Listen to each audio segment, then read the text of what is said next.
Good evening everyone. Yan guys, tuturuan ko kayo paano mag-apply ng loan sa GCash. Yan, open nyo lang yung GCash.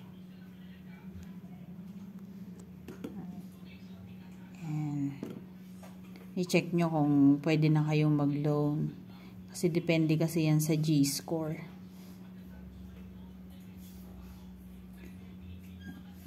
Medyo nakat na guys kasi hindi ko na siya nakuhaan ng video. Yan na siya. 1,000 lang ang pwede kong i-avail. I-apply na natin yan. Para makita nyo.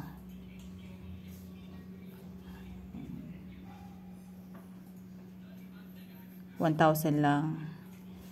Pero 10,000 na i-input ko. Asumera lang. Yan, 1,000. Tapos, lalagay nyo yung purpose kung saan natin gagamitin. Pero, kahit ano dyan, pwede. 1,000 lang naman yan. Tapos, meron siyang processing fee na 3%. So, ang makukuha na lang natin, 970.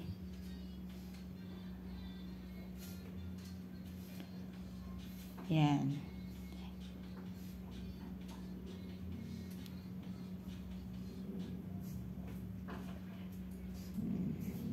Tapos, check lang natin. Agree lang.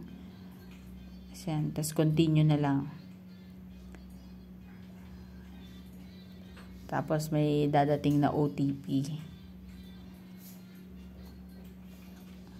Ayan na.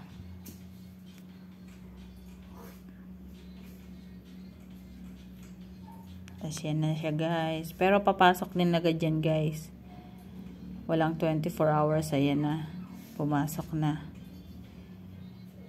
Diba ang bilis?